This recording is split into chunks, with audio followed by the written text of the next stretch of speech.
খুলনা জেলার পাইকগাছা উপজেলার রারুলি ইউনিয়নের কাঠিপাড়া গ্রামে অবস্থিত মহাকবি মাইকেল মধুসূদন দত্তের মামার বাড়ি, যা আজ বিলুপ্তির পথে। যদিও অধিকাংশ ঐতিহাসিক উৎস সাগরদাড়িকে কবির জন্মস্থান হিসেবে চিহ্নিত করে, স্থানীয়দের বিশ্বাস অনুযায়ী কাঠিপাড়ার এই মামার বাড়িতেই জন্ম হয়েছিল বাংলা সাহিত্যের এই কিংবদন্তির। কালের সাক্ষী হয়ে দাঁড়িয়ে থাকা এখনকার ঐতিহাসিক স্থাপনগুলো এখন জনজীর্ণ অবস্থায়, যা দ্রুত সংরক্ষণ করা না হলে হয়তো একদিন পুরোপুরি হারিয়ে যাবে। মহাকবি মাইকেল মধুসূদন দত্তের বাবা রাজনারায়ণ দত্ত ছিলেন যশোর জেলার কেশবপুর থানার কপোতাক্ষ তীরের সাগরদাড়ি গ্রামের একজন প্রভাবশালী জমিদার। তার মা জাহ্নবী দেবী ছিলেন খুলনার পাইকগাছা উপজেলার রারুলি ইউনিয়নের কাঠিপাড়া গ্রামের গৌরীচরণ ঘোষের কন্যা।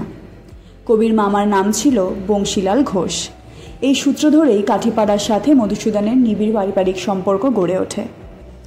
এলাকায় প্রচলিত আছে, খ্রিস্ট ধর্ম গ্রহণ করার পর মাইকেল মধুসূদন দত্ত যখন মামার বাড়িতে এসেছিলেন, তখন বাড়ির নারীরা তাকে মূল বাড়িতে প্রবেশ করতে দেননি। ফলস্বরূপ কবিকে কাছারি বাড়িতে বসতে এবং খেতে দেওয়া হয়। বর্তমানে কবির মামাদের মূল বাড়ির স্থানে কাঠিপাড়া মাধ্যমিক বিদ্যালয় স্থাপিত হয়েছে। বর্তমানে এর মাঝেও রয়ে গেছে কিছু অরক্ষিত স্মৃতিচিহ্ন, যা স্থানটির ঐতিহাসিক গুরুত্ব বহন করে। এই স্থানে 1720 খ্রিস্টাব্দে স্থাপিত হয়েছিল 3টি প্রাচীন মন্দির।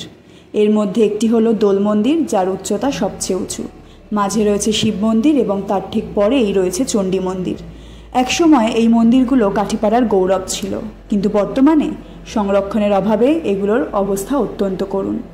ইট সুরকির গাঁথুনি খসে পড়ছে, দেওয়ালগুলিতে ফাটল ধরেছে এবং গাছপালা মন্দিরের কাঠামোকে গ্রাস করেছে। জরুরি ভিত্তিতে যদি এই মন্দিরগুলো সংস্কার করা না হয়, তবে অদূর ভবিষ্যতে এগুলোও নিশ্চিহ্ন হয়ে যাবে। এই ঐতিহাসিক স্থানটি কেবল মাইকেল মধুসূদন দত্তের স্মৃতির সাথে জড়িত নয়, এটি বাংলার প্রাচীন স্থাপত্যশৈলী এবং সাংস্কৃতিক ঐতিহ্যের প্রতিচ্ছবি।